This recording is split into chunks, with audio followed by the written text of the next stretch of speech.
Hello there and welcome to the Bible Study Studio. My name is Sonia McCullough Lockridge and I am your host and I joy to come to you in this fashion. Now, we are in the midst of embarking on a very long Revelation series that will take us through the autumn to the winter, through the spring, and in May we will complete our study of the book of Revelation. I thought it was 26 weeks, but I drew up a little outline or a reading schedule for us, and it's actually right at 30 weeks, which is what BSF is as well. So, if you click on the link below the video to my website, keywordbiblestudies.com, you will see a block of text that says Revelation reading schedule. If you click on that link, then you will be apprised of our reading schedule and you will have that for your records if you are joining us in this reading of the book of Revelation and this verse by verse study of the book of Revelation.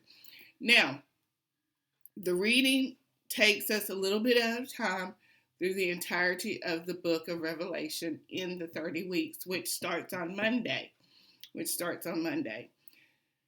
Today, we are looking briefly at the book of Revelation.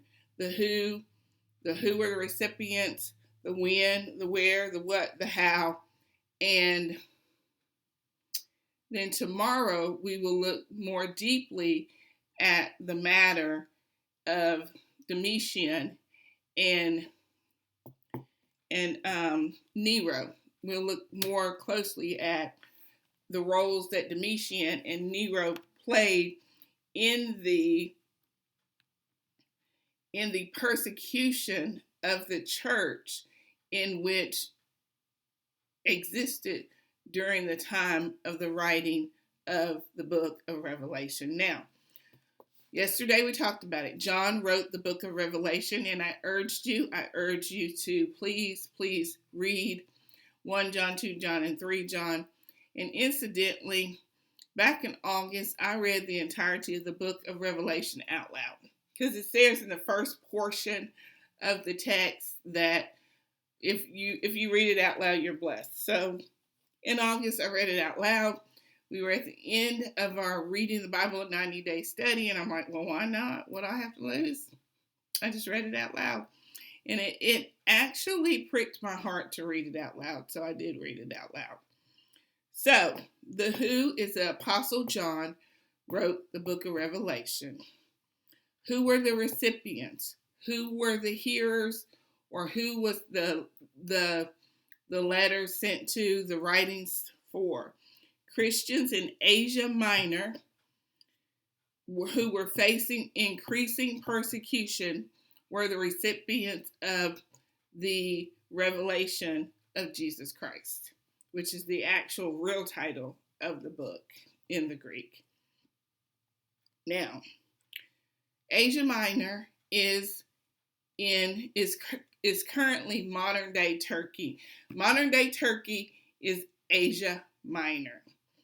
The book of Revelation was written by John on the island of Patmos. It's a really teeny island. I looked at a map today. It's a teeny island in the Aegean Sea. And it was written after death. Of course, they no longer use this terminology, AD, and so on and so forth. They have new terminology now, but for this, we're using the old terminology in AD, meaning after death, and AD, meaning after the death of Christ. It was written in the mid-90s. Some say it was written in the mid-60s. Nevertheless, it was written after the death of the Lord Jesus Christ. So we talked about where it was written, to whom it was written, and when it was written. And there was some division between the followers of the Lamb, the Lord Jesus Christ, and the followers in the book. There's some division between the followers of the Lamb and the followers of the beast. So this is a very distinctive division in the text between the followers of the Lamb and the followers of the beast. So how we read the book of Revelation, because it's an apocalyptic book, is it is a challenge to read this particular book because it is also a book of prophecy and it's also a book of letters, because we know there's those 7 letters to the churches. So that makes it a little more difficult book to read. Now, I looked at all my study Bibles today. I read through the study portion, the background portion of all my study Bibles in regards to the book of Revelation today. I have 8 or 9 study Bibles. 9. It's none. And so they all mention the fact that there's these multiple views out there in regards to the book of Revelation. There is the preterist view, which means that those folks believe that the happenings in the book of Revelation are happening at the time of the writing. There's the historic view, tongue-tied tonight. There's the historic view, which means they believe that this is the book of Revelation is history and everything's already happened. The people that believe that it's just an idea and that have idealistic views believe that this is an anytime approach, and the happenings in the book of Revelation could have been at any time in the past. Excuse me. Then there is the futuristic view, which means that those folks believe that everything, the entire book, is in the future. So they have a futuristic view.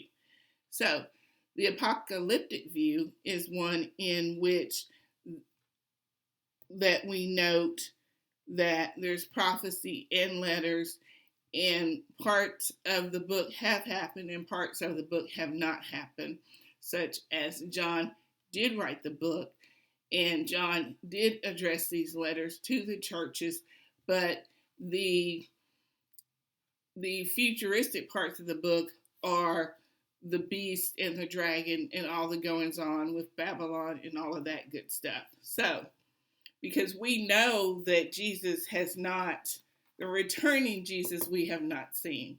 The returning Jesus has not come back yet.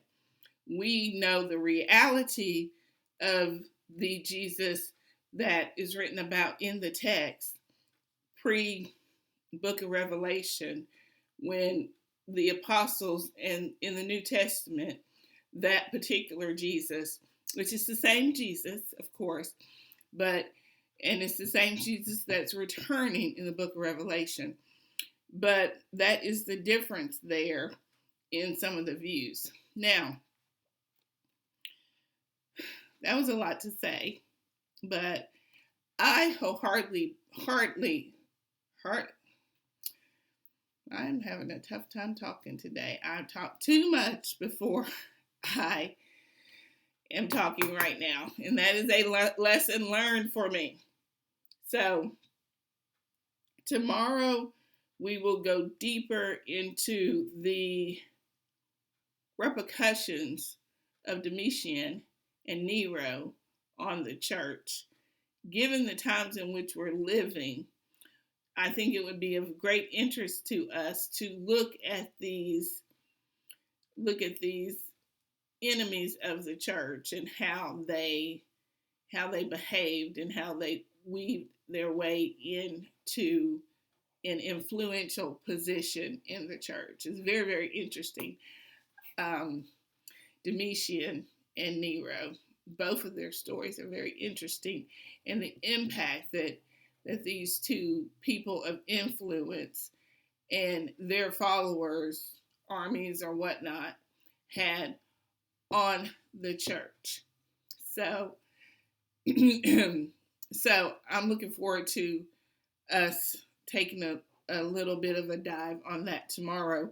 And then on Thursday and Friday, we will focus on the Apostle John, and we will start our reading on Monday. Now, there's a link below in which you can download our reading schedule, and you can begin to read along with us, with me, as soon as Monday. Or you can even read starting today if you like. The book of Revelation is a very, very current hot topic. End times are a current hot topic. And we need to be aware of exactly what the word says in regards to these end times. So that's all I have for us today. This is Sonia signing out. Have a blessed day in the Lord. Thank you.